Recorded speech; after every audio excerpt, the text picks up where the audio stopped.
Bonjour à toutes et à tous, c'est Arca. Aujourd'hui, nous nous retrouvons dans la 107e partie du cours sur les espaces topologiques. Donc aujourd'hui, nous allons nous intéresser à un complément sur la topologie engendrée sur un ensemble. Rentrons alors dans le vif du sujet, donc soit E non vide. Et notons pour S, une topologie sur E, V de S, l'ensemble des prébases de S.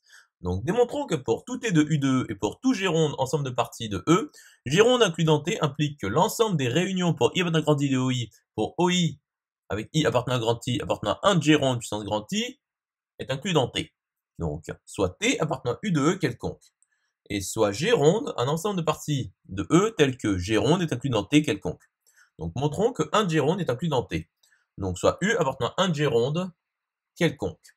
Donc, il existe UJ pour J appartenant à grand J appartenant à Géronde puissance grand J fini, tel que U est égal à l'intersection pour J appartenant à grand J des UJ.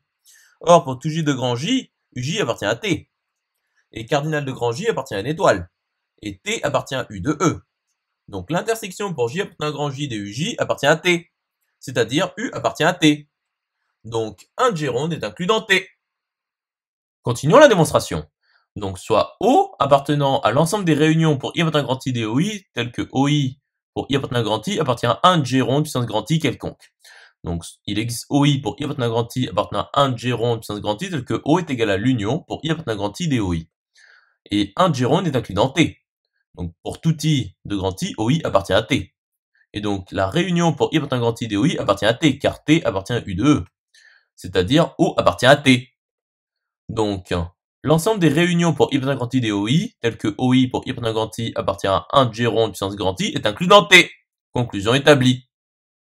À présent, démontrons que pour tout T de U de E et pour tout Géronde ensemble de parties de E, Géronde est une prébase de T implique que pour tout S de U de E, Géronde est inclus dans S qui est inclus dans T implique que S est égal à T. Donc soit T appartenant à U de E quelconque. Et soit G appartenant à V de T quelconque. Donc soit S appartenant à U de E tel que Géronde est inclus dans S qui est inclus dans T quelconque. Donc nous savons que T est égal à l'ensemble des réunions pour I appartenant à grand I des OI, tel que OI pour I appartenant à grand I appartient à 1 G puissance grand I, et G est inclus dans S qui appartient à U de E. Donc T est égal à l'ensemble des réunions pour I appartenant à grand I des OI pour I appartenant à grand I appartenant à 1 G puissance grand I qui est inclus dans S. Et donc, S est égal à T. Conclusion établie.